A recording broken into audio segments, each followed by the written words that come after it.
Nerdly presents the feed where the reels unwind. Off the real podcast, digging deep in the grind. 80 flicks, low cash, big dreams in the frame. No blockbuster hype, just the realest in the game. Reviews so sharp, we cut through the noise. Hello everybody and welcome back to Nerdly Presents Off the Reel. This is an Off the Reel review and I'm talking about the movie Red Sonja. A fantasy movie. It is swords, sandals and sorcery. All I really knew about this because I didn't bother watching the trailer. Some people watched the trailer and they had a lot of comments to make about it. The big point of contention seeming to be that the lead actress isn't comic book accurate. That's not really going to bother me because I don't know much about the comic book. And I was aware of the 1985 original movie with Bridget Nielsen playing Red Sonja. It also had Arnie in it because I believe Red Sonja is connected to Conan the Barbarian in some way. But I didn't bother watching the trailer. I didn't bother reading much about it. I didn't bother going into the lore of Red Sonja. I wanted to go in blind and be completely blown away by this fantastical, mystical swords, sandals and sorcery. The last time anybody really tried to do something like this,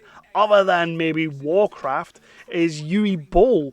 Uwe Boll seems to love trying to make movies like this and fails epically every time, so let's hope this isn't a big fail. I did also see that this movie spent some time in development hell. Directors like Simon West from Con Air fame, Robert Rodriguez, Amber Heard was attached to this project at one point, but MJ Bassett, who I believe does a lot of TV for the most part, came in as the director and got this film made with Matilda Lutz in the lead role of Sonja. So yeah, my name is Kevin Halden. What we're going to do is we're going to talk about the plot of this movie, then we will go into the cast and crew of this movie. We'll talk a little bit about what I did and did not like about this movie before ending with my Nerdly Presents Off the Reel review rating. Not necessarily Nerdly's rating on a whole. You can go over to the website and check out what anybody else over there thought of the movie. That's nerdly.co.uk, your favourite British website for all your news, reviews and exclusive interviews. So go over there because we have lots of other people over there. So yeah, let's dive into Red Sonja, the 2025 version from MJ Bassett, starring Matilda Lutz as the titular Sonja. And IMDb isn't really giving much away synopsis-wise, so I have skipped over to Wiki to see what they had to say about the plot of this movie. And what they have is, enslaved by an evil tyrant who wishes to destroy her people, barbarian huntress Red Sonja must unite a group of unlikely warriors to face off against Dragan and his deadly bride, Dark Annisia. And yeah, that is kind of the plot, but we're going to dive a touch deeper into it. And when we meet Sonja, she's already fully grown, she's already gone through some shit. We get a little bit of a lore storytelling at the start of the film to kind of like clue us into what's been going on and why she is where she is. And she's just sort of out there and staying away from any trouble. Like the evil emperor Dragan, he's trying to like capture all these different animals from the woods, all these different races, all these different species. He's just an evil bastard who wants to rule the world. So she's kind of spending most of her time just quietly avoiding him and just getting on with her life. However, when we do meet her on this particular occasion, she comes across these animals, these mystical animals in the woods that are like these awesome sort of triceratops, porcupine-ish, rhinoceros, hippopotamus. It looks really bloody cool, and that will be a theme going throughout the movie, because this movie didn't have a massive budget, I wouldn't assume, but it does have a budget, and the budget that it has, it makes everything look kind of cool and kind of awesome. And then a bunch of shitbags come along, so she has to kind of just hide away. And what happens is these shitbags basically cut the tops of the animals' heads off. It's like horns or these plate things that go on their heads. They must be good for food, or they must be worth something to other people. I think we're trying to say something with this movie, because it's not completely without an agenda. This film is trying to say a few things, and that's kind of one of the first things we come across. Sonja's not happy. She's like, damn, what the hell?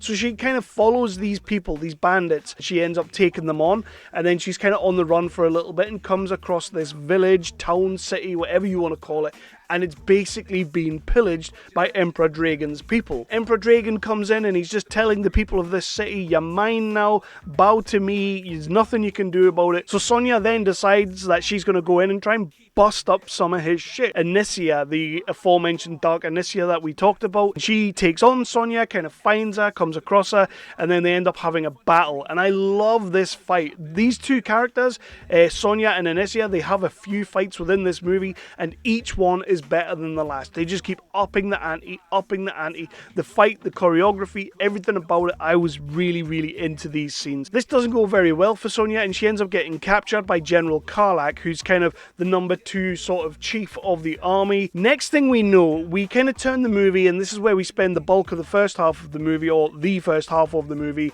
in a sort of gladiator situation, where we find out that Dragan is taking some of the best warriors and taking them as slaves and pitting them against each other or other species or big animals in a sort of gladiator coliseum sort of situation for fun, really.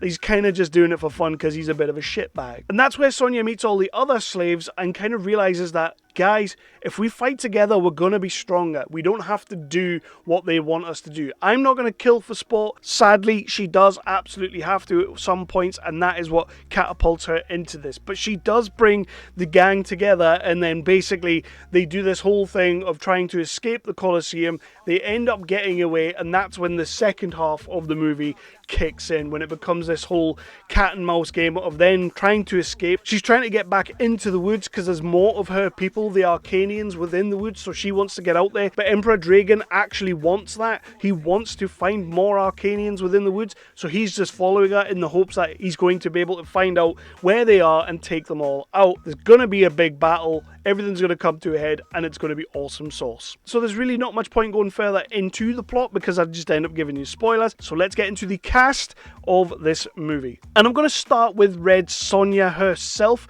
Matilda Lutz. And I'm starting there because one of the things that I have seen, especially after the trailer came out, is people complaining about Matilda Lutz, complaining about her physique. She doesn't have the physique to play Red Sonja, seems to be the main thing. I do think it's a lot of just people who want this hulking woman with massive muscles and huge boobs to play that role.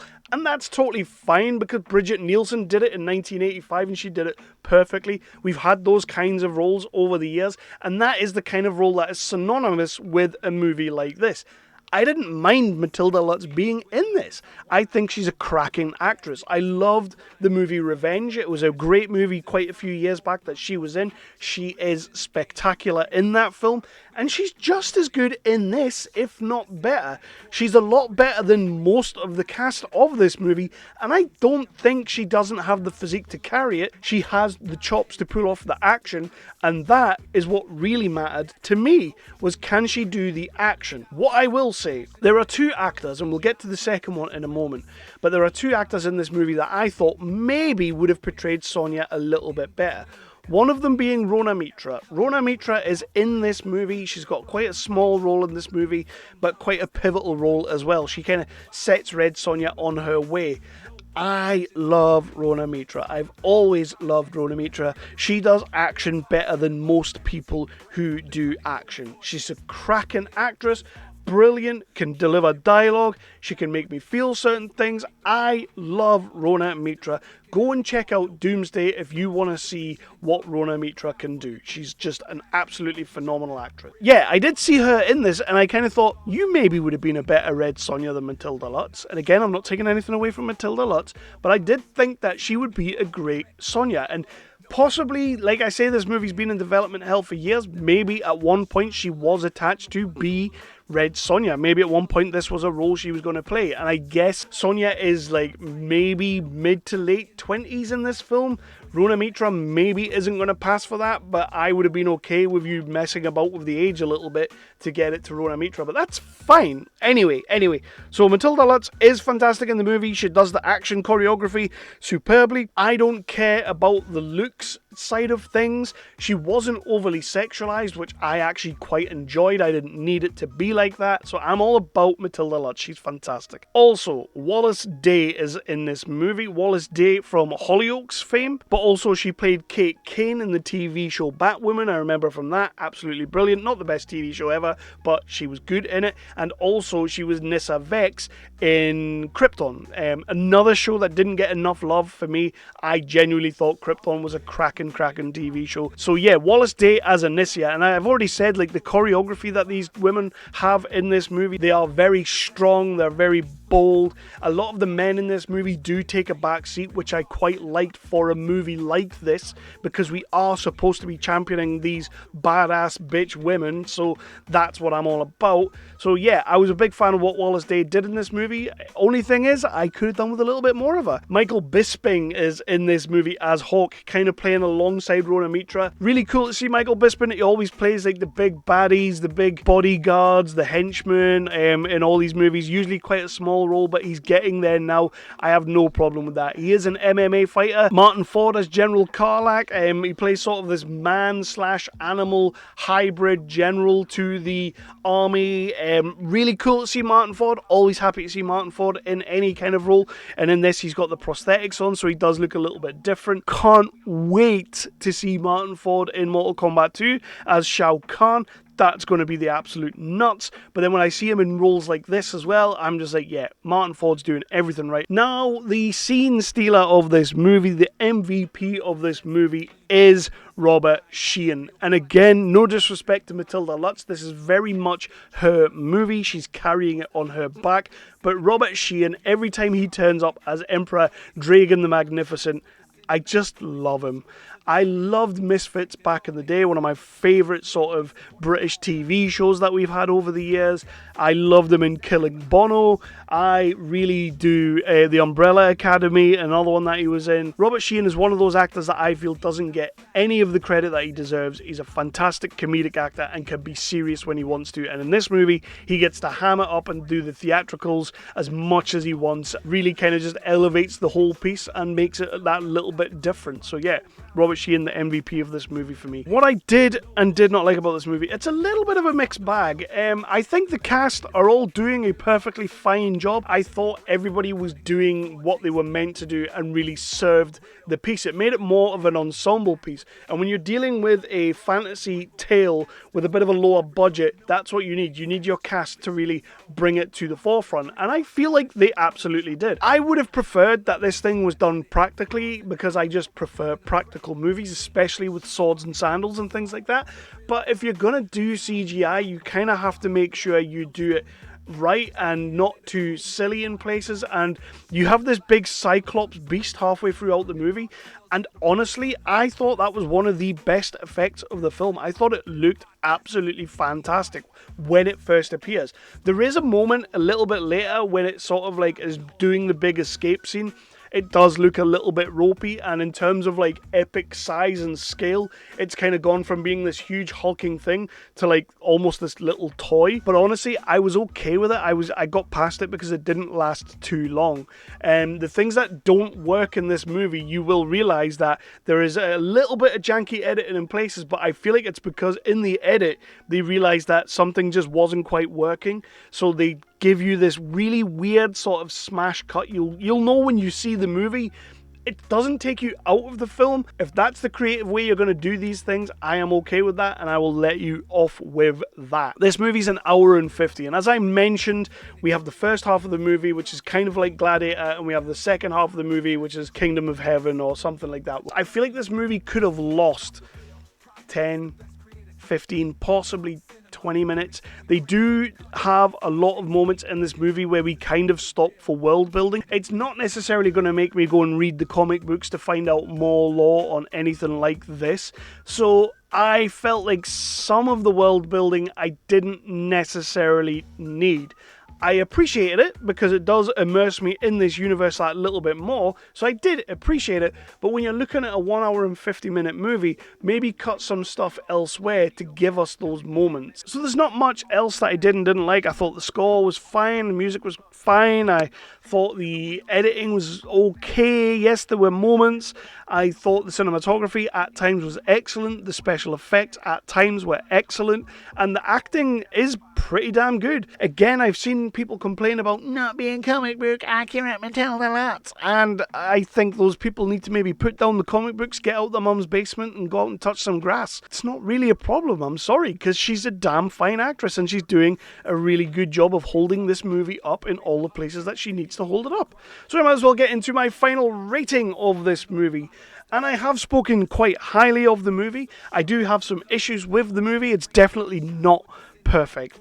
I am going to drop a 4 out of 5 on this film. I was going to give it a 3.5 out of 5, but honestly, I think it's really good, and I had fun with it. I enjoyed it. I don't have to think too much about it. You can just enjoy the movie for what it is. Matilda Lutz, although she might not be comic accurate, is gorgeous, and when they dye her hair absolutely like proper red, oh my god, she fits that bill, she fits that mold. I'm gonna give it the benefit of the doubt. I think people should absolutely check this movie out. Even if it's a one watcher, that's one watch that it deserved your time.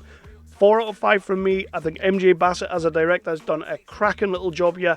I would love to see more of this universe if they made a sequel. Personally, I don't think it will get a sequel. I think this is one of those ones that's going to go into DVD and it's going to live there. It's going to go onto digital streaming and it's going to find an audience on digital and streaming that people are going to love. You know, like, this could be the new Yui Bull universe. I don't know. I don't want to tear it down that much. Yui Bull does suck. But this could be one of those movies, that movie franchises even, that replaces what he normally does. So yes, please do check out the movie for yourself. Come back and hit me in the comments down below. Let me know what you thought. If I am wrong, if I'm dead wrong, let me know.